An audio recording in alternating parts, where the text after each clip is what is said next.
Hello tout le monde, j'espère que vous allez bien et puis bonne année surtout puisque je vous enregistre cet épisode le dimanche 1er janvier. Il est 11h du matin et dans 1h30 je vais partir à l'aéroport pour prendre mon avion pour Bali. Et j'avais envie de vous enregistrer un petit peu en dernière minute ce premier épisode de 2023.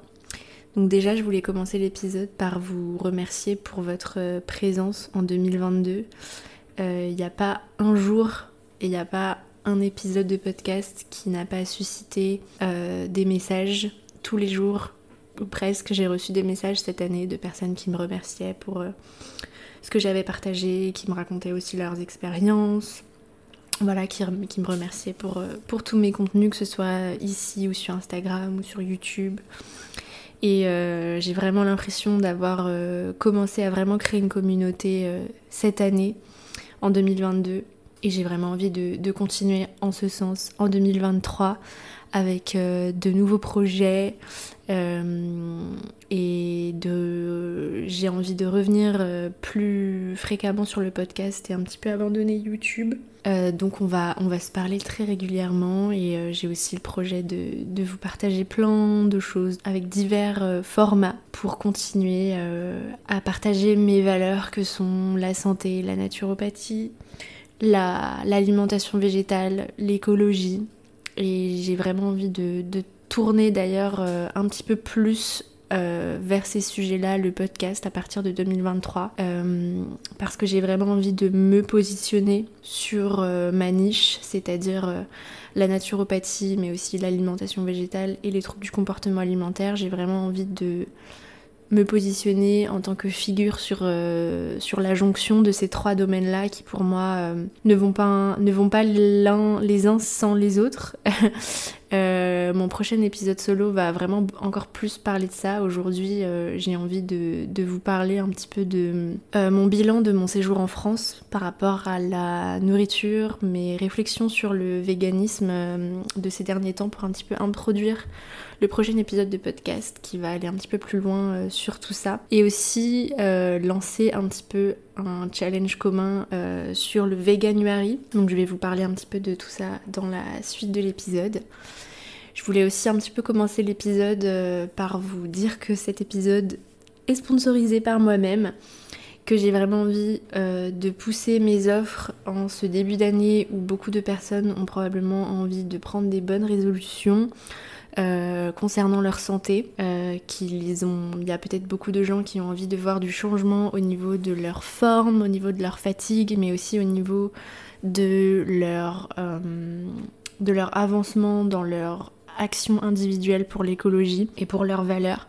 Et c'est pour ça que c'était très important pour moi de commencer l'année avec le podcast en vous reparlant de mes offres que j'ai créées maintenant il y a quelques mois. Donc j'ai une offre de naturopathie version suivi sur 3 séances qui s'appelle le suivi croissante, qui est vraiment un accompagnement sur la durée où je vous coach avec donc une première consultation de naturopathie, 2 séances et 2 séances de suivi, accompagné d'un e-book personnalisé d'une 15aine de pages que je vous prépare après chaque séance et d'un suivi sur WhatsApp au rythme auquel vous avez besoin. Cette formule est destinée aux personnes qui ont envie de manger plus végétal et qui ont des soucis de santé comme des problèmes digestifs, des problèmes de fatigue chronique, des problèmes hormonaux, des problèmes de douleurs chroniques qui nécessitent un suivi sur plusieurs séances.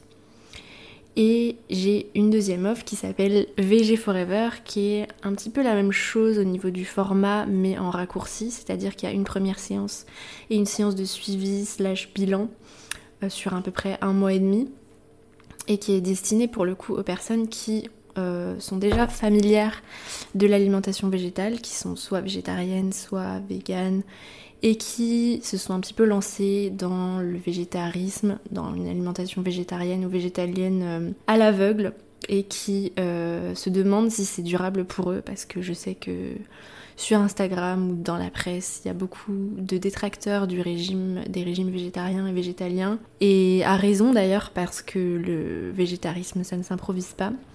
Donc j'ai vraiment créé cette offre pour vous qui êtes déjà végétarien ou qui avez déjà fortement réduit les produits animaux, pour que vous puissiez continuer dans cette voie en toute sécurité, remettre un petit peu à zéro votre santé aussi, voir si tout fonctionne bien au niveau de vos organes, au niveau de l'élimination de vos déchets, de votre digestion, aussi de vos capacités d'assimilation, parce que l'alimentation végétale pour moi ne peut être durable qu'à partir du moment où nos organes fonctionnent bien, où on a des bonnes capacités d'assimilation et de conversion en fait des nutriments en les vitamines dont on a besoin pour vivre.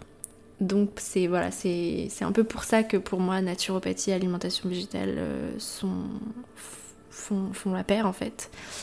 Donc si vous vous reconnaissez dans ces cas de figure-là, je vous invite à soit réserver votre appel découverte avec moi qui est gratuit, soit si vous n'avez pas de questions et que vous voulez tout de suite vous lancer, à réserver une consultation avec moi, un premier suivi.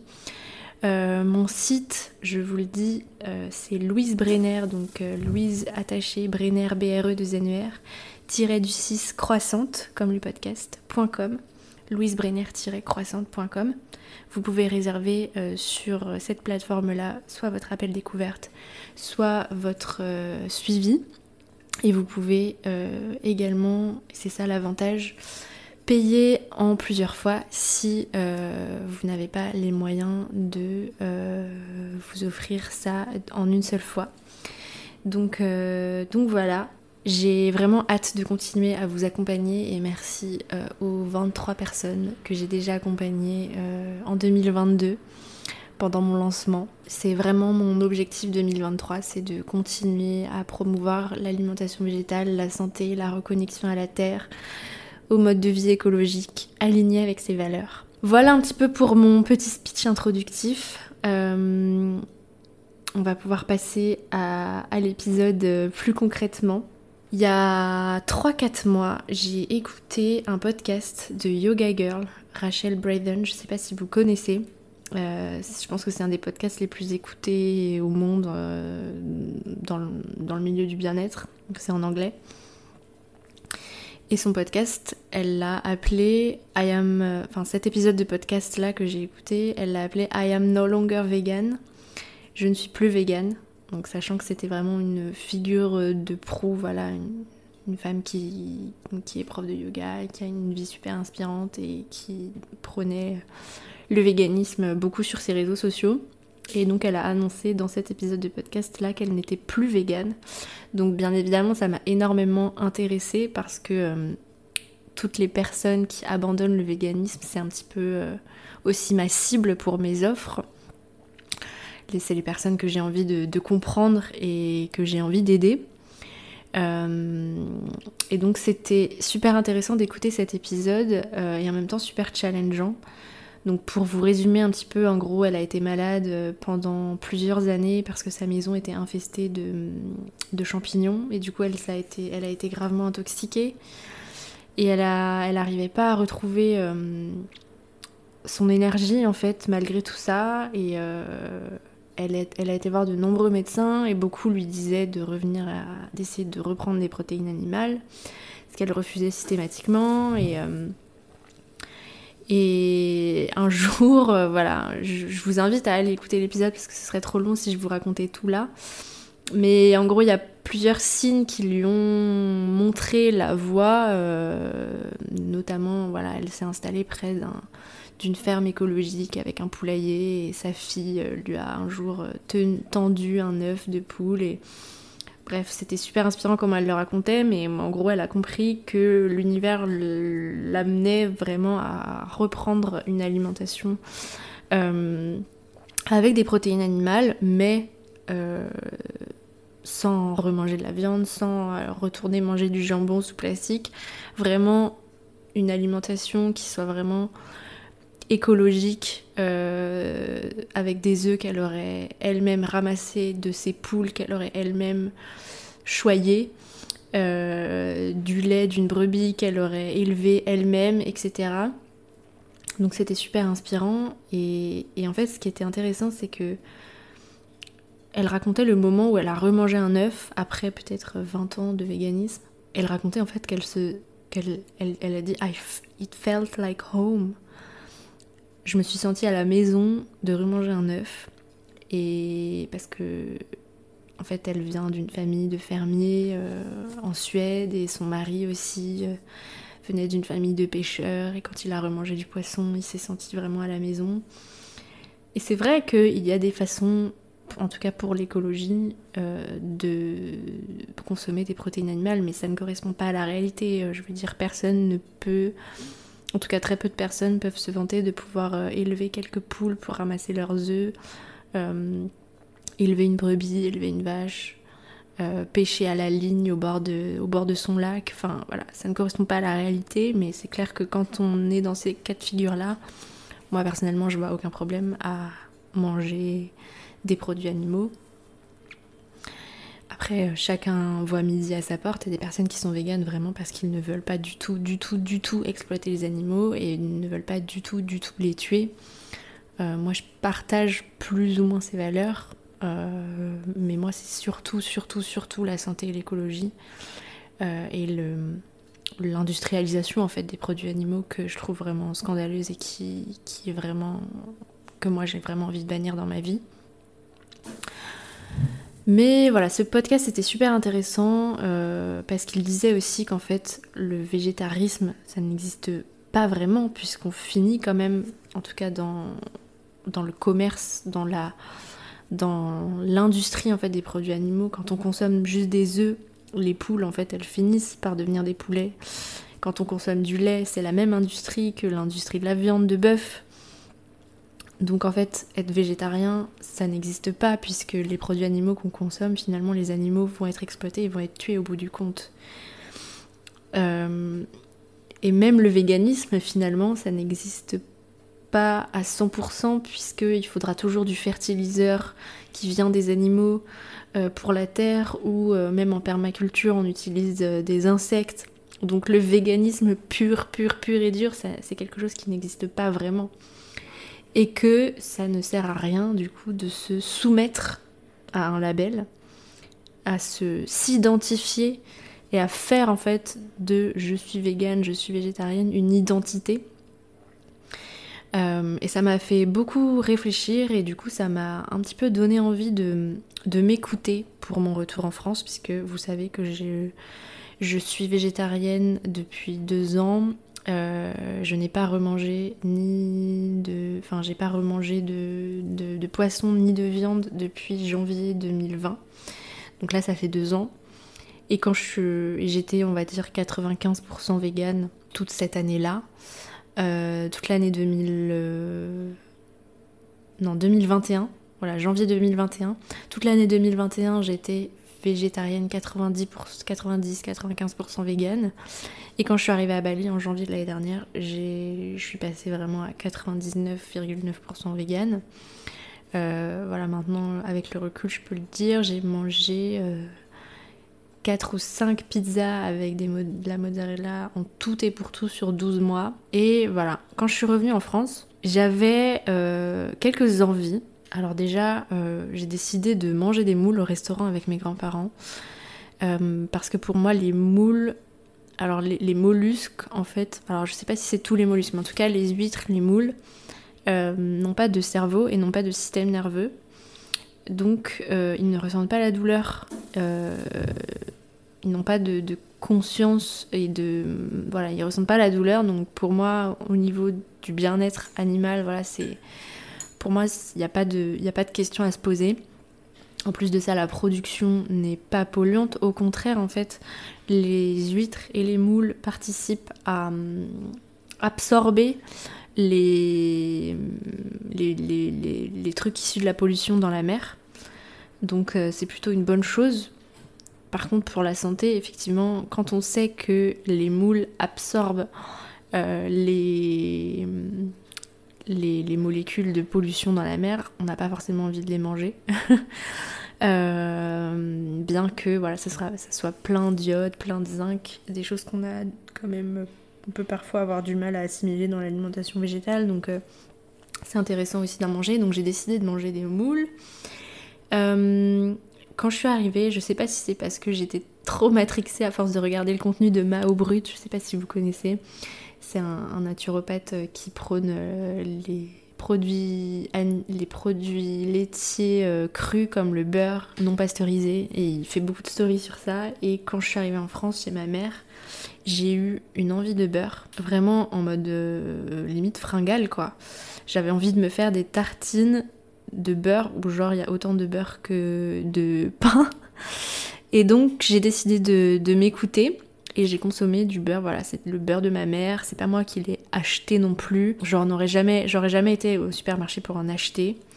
Mais j'ai décidé d'assouvir mon envie là pour aussi m'observer, voir ce que ça allait me faire au niveau de, je sais pas, de ma digestion, de ma peau ou quoi. Et aussi ma mère achète au marché auprès du producteur un manchego, c'est du fromage de brebis au lait cru, non pasteurisé. Donc pour la santé, c'est ce qu'on peut faire de mieux en termes de produits laitiers, fromage de brebis, donc pas de vache, et cru au lait non pasteurisé. Issu du producteur du marché, donc on peut pas faire mieux en termes de fromage pour la santé. Et ça me faisait aussi envie, et voilà, ma mère me coupait des tranches dans le canapé devant la télé. Donc j'ai consommé ces produits animaux là pendant les 3 semaines où j'étais chez ma mère. Pas forcément tous les jours et pas forcément en grande quantité. Mais je me suis laissée aller à manger ça. Aussi parce que et ça j'en reparlerai aussi dans le prochain épisode solo, c'est que les troubles du comportement alimentaire et la restriction, c'est quelque chose aussi à prendre en compte quand on est dans la naturopathie et quand on est dans une démarche d'alimentation végétale. C'est important pour moi, et surtout en phase de transition, de s'écouter et de pas trop se restreindre pour ne pas créer de la culpabilité, des fringales et des obsessions en fait sur la bouffe. Je sais que si je m'étais restreinte à pas manger de beurre et à pas manger ce fromage-là, ça m'aurait créé de la frustration, ça m'aurait peut-être créé des compulsions, et ça, c'est pas ça qu'on veut. Donc voilà, j'avais envie de vous raconter tout ça. Et bien sûr, j'ai mangé peut-être 1 ou 2 fois des produits genre pizza ou des pâtes truffées avec probablement un peu de parmesan dedans. Pour Noël, je m'en suis fait des véganes. Par contre, je me suis commandé un fromage type un petit peu parmesan truffé vegan, et je me suis fait des pâtes à la truffe et au cèpe avec ça. C'était trop bon. Mais c'est vrai que voilà, quand on est au restaurant en France, c'est... Surtout quand on n'est pas longtemps en France et qu'on voit plein de gens de sa famille d'un coup au resto, c'est compliqué d'être 100% vegan, je vous l'accorde. Et est-ce que c'est vraiment le but ? Est-ce que c'est vraiment le but d'être 100% vegan ? Ou est-ce que c'est de faire de son mieux au quotidien et de profiter de la vie de ses proches tout en essayant de faire de son mieux, de maximiser et d'optimiser son alimentation végétale et d'être voilà, 100% vegan ou 100% végétarien quand on est chez soi. C'est quand même la plupart du temps ce qu'on fait, surtout voilà, si on est engagé dans une démarche de naturopathie et d'alimentation végétale. De toute façon, il faut cuisiner. Donc c'est quand même un choix qu'on fait déjà 3 fois par jour la majorité de l'année. Donc quand on voit ses proches 1 ou 2 fois par an, voilà, pourquoi pas lâcher prise, si ça vaut la peine et si on en a envie surtout. Moi j'avoue que j'ai fait un dîner de Noël chez ma grand-mère, voilà, qui cuisine plus. Ils avaient commandé un traiteur, c'était pas bon. Je savais que ça allait être pas bon parce que voilà, ça fait longtemps que ça marche comme ça. Et je suis passée chez Picard avant d'y aller pour me prendre des plats préparés vegan un peu festifs. J'ai pris des trucs, j'ai pris du houmous, j'ai pris un espèce de plat à base de gnocchi au mori. Voilà, je me suis pris un très plat dessert vegan et j'ai mangé mes petites barquettes avec toute ma famille qui mangeait leur repas de Noël à côté, qui était composé à 100% de produits animaux, de viande et de poisson et de foie gras. Et pour le coup, ça m'a pas du tout frustrée parce que ça me donnait pas du tout envie. Donc voilà, et donc je ne regrette pas du tout je ne me culpabilise pas du tout d'avoir mangé quelques produits animaux quand j'étais en France. Et là je retourne à Bali, donc je vais pouvoir augmenter mon ratio de véganie, on va dire, et retourner à une alimentation 99% végétale, voire 100%. Et d'ailleurs, je sais pas si vous connaissez ce truc, mais en janvier, vous savez, il y a le Dry January et il y a aussi le Veganuary, qui est du coup un challenge qui est organisé par une institution qui s'appelle le Veganuary. Genre, je sais pas si c'est une association ou quoi, mais on peut vraiment genre s'inscrire et faire partie d'une communauté et recevoir tous les jours des mails avec des recettes et tout, et faire partie, enfin voilà, faire le truc avec un gros groupe, genre c'est mondial. Et je voulais vous en parler et vous proposer qu'on le fasse ensemble en fait. Je me suis inscrite. Vous pouvez aussi vous inscrire sur le site veganuary.com. Je vous mettrai peut-être le lien en description. Parce que je pense que ça peut être une bonne occasion pour les personnes qui s'y intéressent, qui veulent pas se dire qu'on se lance à 100%, qui ont peur d'abandonner. Bah là pour le coup, voilà, c'est juste un challenge d'1 mois, donc c'est momentané. Et ça peut vous permettre en fait de vous challenger et voir que c'est possible, et même si vous y arrivez pas à 100% ou que vous tenez pas ensuite toute l'année, ça vous aura permis peut-être de commencer à prendre de bonnes habitudes, à changer un petit peu vos habitudes et à rajouter plus de végétal naturellement ensuite dans votre vie quotidienne après janvier. À vous éventuellement vous apprendre de nouvelles recettes, vous apprendre à cuisiner végétal. Et il y a ma petite collègue, ma petite consoeur Mélina Roussel du compte Instagram Naturo-Vegan, qui a fait un post sur le Veganuary pour aussi inciter sa communauté à participer au Veganuary avec elle. Alors le site c'est veganuary avec un y.com/fr pour vous inscrire. Bon, à l'heure où je publie l'épisode, on est le 2 janvier, mais à mon avis vous pouvez vous inscrire en cours de route, et puis au pire vous continuez un jour de plus, et puis voilà, au pire c'est pas grave, vous avez loupé un jour. Et puis si vous pouvez pas vous y inscrire, vous pouvez toujours télécharger une application qui s'appelle Feel Better, qui est une application de recettes végétales qui est trop bien. Il y a aussi du sport, du yoga, de la méditation, des podcasts dedans, un tracker de nutriments, un truc pour faire la liste de courses directement depuis les recettes et tout, enfin c'est trop bien. Et du coup, Naturo-Vegan, elle a publié un post sur Instagram donc je vais vous lire la slide de son post. Si vous la suivez pas, elle publie du contenu éducatif sur l'alimentation végétale, la naturopathie, la santé et tout, qui est juste trop bien. Et donc dans son post, elle dit: avec Veganuary, en 1 mois, tu épargnes la mort à 30 animaux, tu économises 30 000 litres d'eau, tu sauves 60 mètres carrés de déforestation et tu divises par 2 ton empreinte carbone. Ça, c'est en 1 mois de végétalisme. Alors imaginez ce que vous pouvez faire genre avec l'alimentation végétale, genre sur toute votre vie, genre c'est énorme, c'est en tout cas s'engager dans une alimentation végétale, quel que soit le ratio, si c'est 70%, 80%, 90%, 100%, c'est ce qui est le plus impactant comme action individuelle pour l'écologie.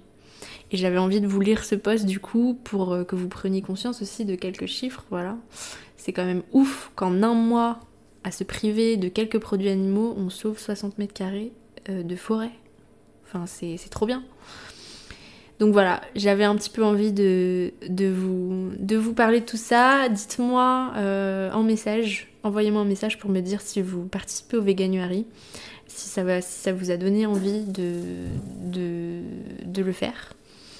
Et puis je vais vous laisser là parce qu'il faut que je me prépare pour aller prendre mon avion. Je vous fais plein de gros bisous. Je vous redis... j'ai vraiment hâte de vous retrouver aussi en consultation. Donc si vous êtes intéressé, que vous voulez investir votre argent reçu à Noël dans quelque chose de durable pour votre santé, si vous voulez bien investir ces sous-là pour vous, pour partir sur de bonnes bases pour cette année, pour vous transformer, parce que pour moi la naturopathie, l'alimentation végétale et ma démarche en tant que thérapeute, c'est vraiment de provoquer de la transformation en vous. Et c'est ce que je fais d'ailleurs, parce que je le vois avec mes clientes et mes consultantes que j'ai déjà suivies. Donc si ça vous intéresse, allez voir mes offres sur du coup mon site ou le lien qui est dans ma bio Instagram, louisebrenner-croissante.com. Et j'ai vraiment hâte de vous accompagner et merci de me soutenir. N'oubliez pas de soutenir le podcast s'il vous plaît, de le noter sur Spotify et Apple Podcast, de partager dans vos stories quand je fais des reels avec des extraits du podcast. Ça, je pense que ça aidera aussi beaucoup le podcast à se faire connaître. Et voilà, je crois que j'ai tout abordé. Je vous embrasse bien fort et je vous dis à très vite à Bali. Bye.